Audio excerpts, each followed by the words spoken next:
Alright, Smith, so as you know, I'm not with you today. Do miss you guys. I hope you guys are doing well so far in the day. It's a Thursday, so you know I've got my flower tie on. I'm here celebrating my buddy Cody, but I wanted to leave you something so that you could have some direction for this next set of notes that we have. So we're actually on page 14. And yesterday we continued talking about angles and those special relationships angles have.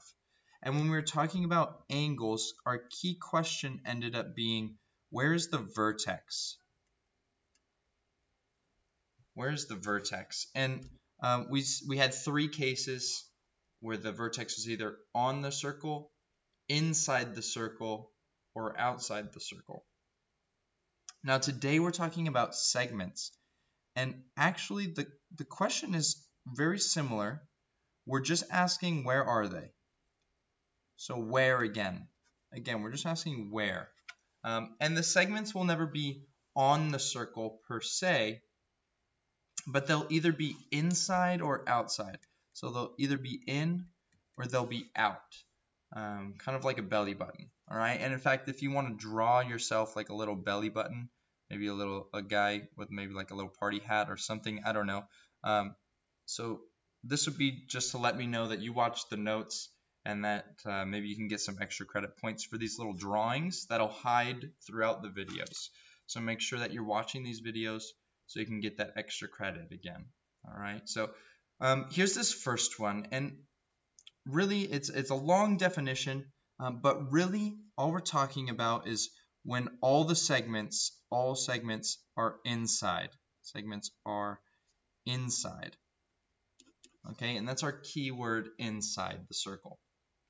Like this picture over here, all the segments are inside. And when that happens, we know that the part times the part, they equal each other.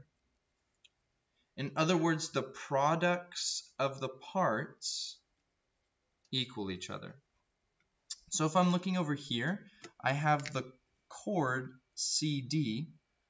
It's made up of one segment CE, okay, CE, and it's made up of another segment ED. There are two parts there, ED. Okay, and then conversely, this other chord actually is more similarly. This other chord is made up of two parts, EB,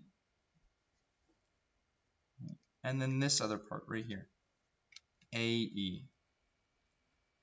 AE.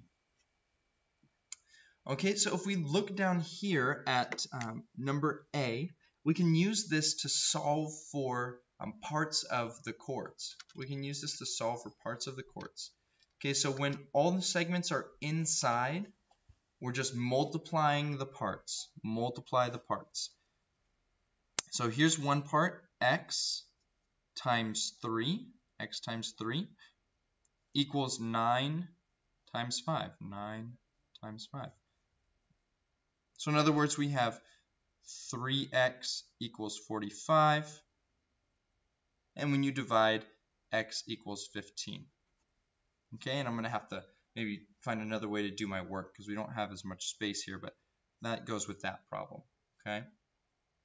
Again, over here for B, so x times 3 or 3x equals 6 times 4. Well, 6 times 4 is just 24.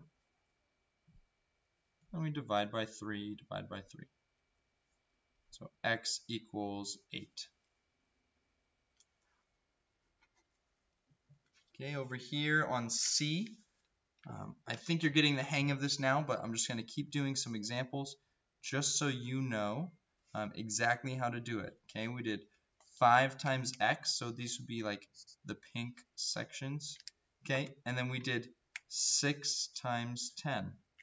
So 6 times 10. That's like the green sections. Okay, and they go together. So 5x equals 60. Okay, and divide by 5. And get x equals 1 times 2. 12. 1 and 2.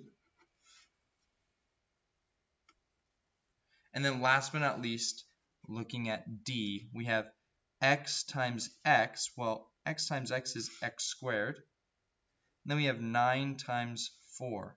9 times 4. So x squared equals 36. And that worked out quite nicely. And so we square root that, x equals 6.